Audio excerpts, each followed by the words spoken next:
नमस्कार। ग्रहों की गोचरीय स्थिति पर रेगुलर वीडियो पाने के लिए साप्ताहिक राशिफल, मासिक राशिफल, त्रैमासिक राशिफल और ग्रहों के बाकी गोचर पर भी रेगुलर अपडेट्स पाने के लिए, जिसके हिसाब से आप अपने जीवन में थोड़ी गाइडेंस प्राप्त कर सकें, इसके लिए मेरे चैनल को अवश्य सब्सक्राइब करें। जिन लोगों ने सब्सक्राइब कर रखा है वो ऑल ये जो नोटिफिकेशन सेटिंग होती है इसको क्लिक करें, क्योंकि कभी कभी कुछ लोग बोलते हैं उनको नोटिफिकेशन नहीं मिलती। आशा करता हूं चैनल को सब्सक्राइब करेंगे और रेगुलर वीडियोस अवश्य आप देखेंगे। नमस्कार। ओम गणेशाय नमः। ओम नमः शिवाय। मैं निखिल ज्योतिष आचार्य आप सभी का मेरे चैनल पर पुनः स्वागत करता हूं। आशा करता हूं कि आप सभी स्वस्थ होंगे। महादेव की कृपा आप सभी पर सदैव बनी रहे। ये वीडियो वृश्चिक यानी कि स्कॉर्पियो के लिए बहुत विशेष है, क्योंकि ये वीडियो है 16 मार्च से 22 मार्च 2026 यानी कि आने वाले सप्ताह के साप्ताहिक राशिफल के बारे में। कैसा रहेगा आने वाला सप्ताह वृश्चिक के लिए।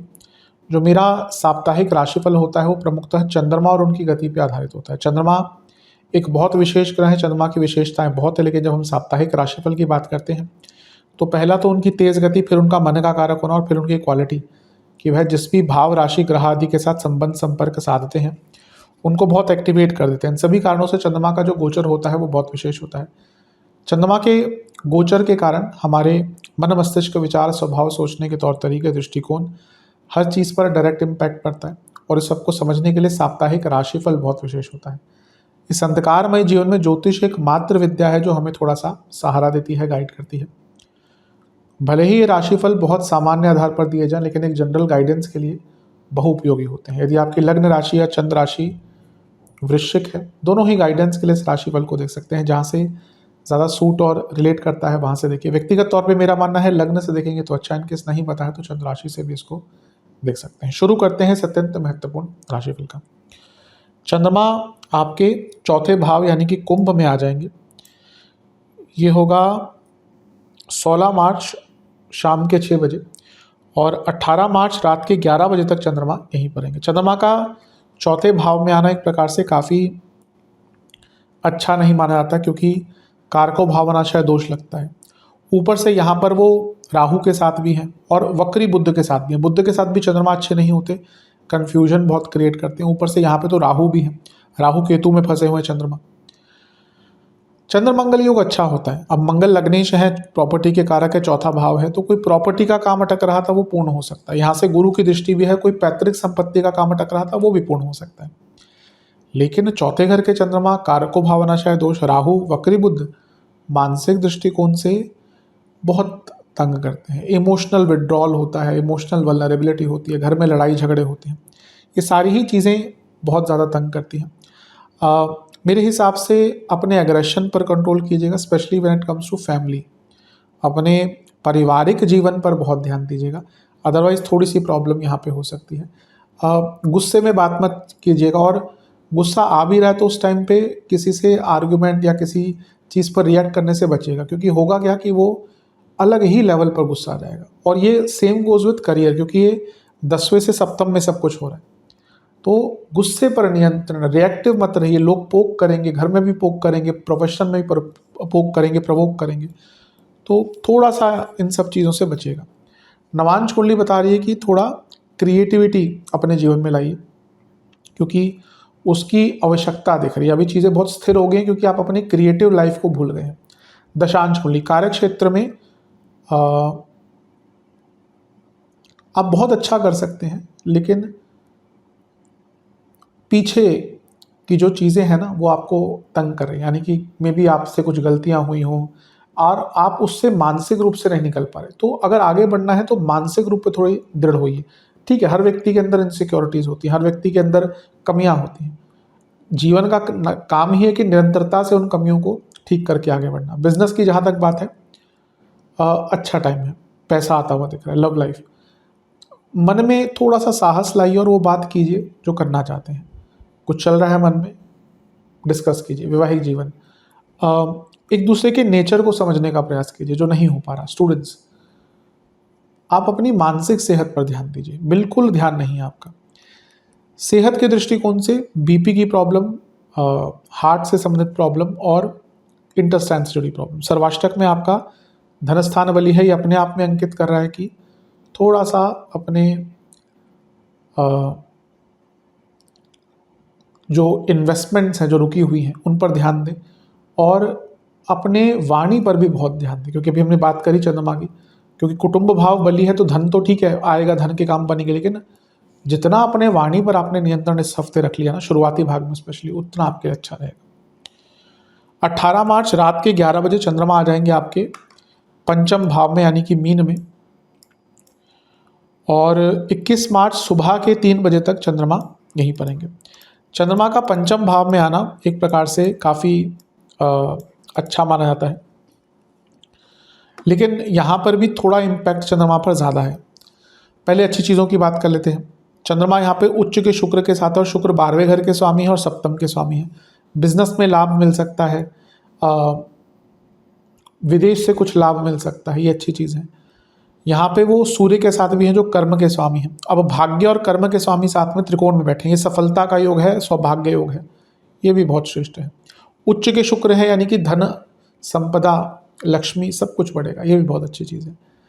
लेकिन चंद्रमा सूर्य के साथ यानी कि अमावस्या दोष, और चंद्रमा शनि के साथ यानी कि विष दोष, और ये पंचम भाव। फिर से कहूँगा ये हफ्ता पूरा ही, क्योंकि अगला जो गोचर है चंद्रमा का वो भी छठे घर में है, व्यर्थ की चिंताएं, over thinking, over manipulation, over planning, ये सब बहुत तंग करेगा। जितना अपने मन को सरल रखें उतना अच्छा है। नवांश कुंडली बता रही है कि एक स्पिरिचुअल कनेक्शन अगर आपका इस टाइम पे बनता है तो बहुत अच्छा है। दशांश कुंडली कार्य क्षेत्र में कई आपके जो अटके हुए काम है वो पूर्ण हो सकते हैं अगर थोड़ा सा फोकस से काम करते हैं। बिजनेस में मैं यही कहूँगा कि अपनी ना जर्नी एंजॉय कीजिए। आप ऐसा लगता है कि आप पैसा कमा रहे हैं, सब कुछ हो रहा है, लेकिन उसका आनंद भी तो लीजिए। अगर आपने अच्छा किया है, पैसा कमाया है, तो एक छुट्टी पे जाइए। अगर आप बिजनेस करते हैं तो वैसे तो आप छुट्टी पे कभी नहीं होते, लेकिन आपको थोड़ा सा अपने जीवन में एक एंजॉयमेंट, एक नॉर्मल से हटकर चीज़ों के लिए भी समय निकालना पड़ेगा। लव लाइफ, आराम से बातचीत कीजिएगा, बिल्कुल भी व्यंग्यात्मक नहीं। वैवाहिक जीवन,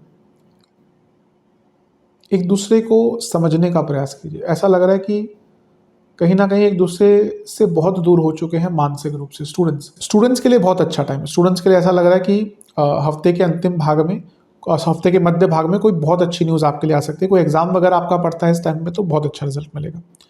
जहाँ तक सेहत की बात है,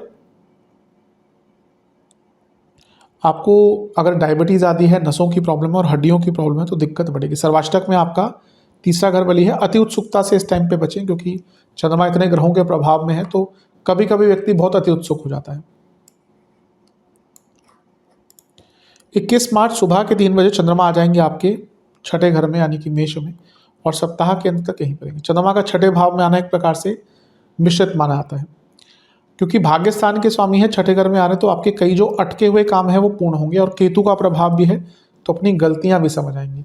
ये कह सकते हैं कि हफ्ते का जो अंतिम भाग है ये कंपैरेटिवली मानसिक दृष्टिकोण से तुलनात्मक तौर पर, मैं ये नहीं कहूँगा सबसे अच्छा जाएगा या सब कुछ ठीक हो जाएगा, तुलनात्मक तौर पर पहले 2 भागों से अच्छा होगा। छठे घर में चंद्रमा है तो थोड़ी व्यर्थ की चिंताएं होती ही हैं। केतु का प्रभाव तो कभी कभी लगता है कि हम ही गलत हैं हर जगह, तो इस प्रकार की चीज़ें थोड़ी सी तंग करेंगी। अदरवाइज देखा जाए तो ये समय ठीक है। नवांश कुंडली बता रही है कि थोड़ा अपने आप को प्रोटेक्ट कीजिए, अपनी मेंटल हेल्थ को प्रोटेक्ट कीजिए। अगर कोई लग रहा है आपको भाई कि मानसिक रूप से परेशानी है तो डिस्कस कीजिए। ये एक ऐसा एरिया है जो बहुत वाइड है, बहुत बहुत बड़ा है। एंग्जाइटी से लेकर डिप्रेशन से लेकर ओवर थिंकिंग और स्पेशली कुछ सिजोफ्रेनिया या इस पर बहुत बड़ी ऐसी चीज़ें हैं और हमें पता ही नहीं होता। अगर आपको लग रहा है कि भी आपका नहीं अपने मन पर, अपने विचारों पर नियंत्रण आ रहा, तो किसी से बातचीत कीजिए। इनिशियल फेजेस में ही अगर ये चीज़ सॉल्व हो जाए, अगर आपको लग रहा है ऐसा, तो आज की डेट में अच्छी चीज़ है कि बहुत चिकित्सक अवेलेबल है। आज से 20 साल पहले, 25 साल पहले अगर किसी को कोई मनोरोग होता था किसी भी स्तर का, बहुत उसको ऐसा कर दिया था तुम ऐसे ड्रामे कर रहे हो। अगर आपको ऐसा लग रहा है, जो थोड़ा सा दिख रहा है, तो किसी से बातचीत कीजिए, कोई चिकित्सक हो या जिसको थोड़ा सा आइडिया हो। दशांश कुंडली कार्य क्षेत्र में डिटर्मिनेशन थोड़ा रखिएगा। बिजनेस की जहाँ तक बात है, कुछ नया स्टार्ट करने का मौका मिल सकता है। लव लाइफ, थोड़ा माइंडफुल रहिए अपने पार्टनर की नीड्स के बारे में। वैवाहिक जीवन, एक दूसरे को फिर से कहूँगा समझने की आवश्यकता है बहुत ज़्यादा। स्टूडेंट्स कंपैरिजन मत कीजिए कि वो ये कर रहे हैं वो ये कर रहे हैं, आप क्या कर सकते हैं उस पर विचार कीजिए। सेहत के दृष्टिकोण से गले की प्रॉब्लम, नसों की प्रॉब्लम और पेट के रोग तंग करेंगे। सर्वाष्टक में आपका तीसरा भाव अत्यंत बली है, तो ये अपने आप में अंकित कर रहा है कि इस हफ्ते डिटर्मिनेशन काफ़ी रहेगी, लेकिन अति उत्सुकता से पूरे हफ्ते में बचे, क्योंकि चंद्रमा ऐसे ग्रहों के साथ हैं जो अति उत्सुक करते हैं। पहले मंगल के साथ रहेंगे, फिर राहु भी छठे घर में, और साथ में तीसरा घर बली है सर्वाष्टक में 2 बार। तो अति उत्सुकता अगर रहेगी वो तंग करेगी। उपाय के स्वरूप में बजरंग बली की एक बार आरती करें और हनुमान बाहुक का एक बार पाठ करें। आशा करता हूँ वीडियो काम आएगी। चैनल पर नए सब्सक्राइब कीजिए, वीडियो को लाइक कीजिए। मिलता हूँ मैं आप सभी से अगली वीडियो में, तब तक के लिए ओम नमः शिवाय।